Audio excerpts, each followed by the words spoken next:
रुको, एक सेकंड। क्या तुम जानते हो कि महादेव के हाथ का छोटा सा डमरू पूरी सृष्टि का सबसे बड़ा रहस्य छुपा सकता है? कहते हैं जब कुछ भी नहीं था, ना समय, ना प्रकृति, ना जीवन, तब इस अनंत शून्य में प्रकट हुए भगवान शिव। महादेव ने तब अपना दिव्य तांडव नृत्य शुरू किया। यह सिर्फ एक नृत्य नहीं था, यह ब्रह्मांड की ऊर्जा का प्रकट होना था। और फिर महादेव ने अपने हाथ का डमरू बजाया।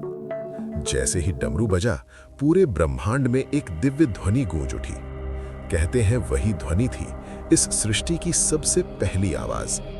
उस ध्वनि के कंपन से ही बना आकाश, उससे बने ग्रह और तारे, और उसी से जन्म हुआ प्रकृति और जीवन का। लेकिन महादेव के डमरू का रहस्य यहीं खत्म नहीं होता। मान्यता है कि डमरू से 14 पवित्र ध्वनियां निकली थीं। इन्हें कहा जाता है माहेश्वरा सूत्र। इन्हीं ध्वनियों में छुपा था संस्कृत भाषा का पूरा रहस्य। बाद में महान व्याकरणाचार्य पाणिनि ने इन्हीं ध्वनियों के आधार पर संस्कृत का व्याकरण रच दिया।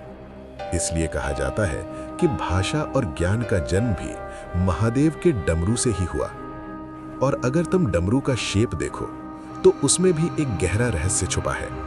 एक तरफ सृष्टि, दूसरी तरफ विनाश, और बीच का पतला हिस्सा संतुलन। ये बताता है कि महादेव ही सृष्टि और विनाश दोनों के स्वामी हैं। कहते हैं जब महादेव तांडव करते हैं और डमरू बजाते हैं तो उनके साथ उनके शिवागण भी नृत्य करते हैं। और उस समय का दृश्य इतना दिव्य होता है कि देवता भी उसे देखने के लिए आ जाते हैं। और कुछ योग परंपराओं में यह भी कहा जाता है कि डमरू का शेप मानव शरीर की ऊर्जा का प्रतीक है। एक तरफ भौतिक दुनिया, दूसरी तरफ आध्यात्मिक दुनिया, और बीच में चेतना का संतुलन। इसलिए महादेव का डमरू सिर्फ एक म्यूजिकल इंस्ट्रूमेंट नहीं, बल्कि सृष्टि, ज्ञान और ब्रह्मांड की शक्ति का प्रतीक माना जाता है। लेकिन महादेव के डमरू से जुड़ा एक और बहुत गहरा और रहस्यमयी सच है जिसके बारे में बहुत कम लोग जानते हैं। अगर तुम महादेव के डमरू की पूरी रहस्यमयी कहानी जानना चाहते हो तो कमेंट में लिखो फुल कहानी।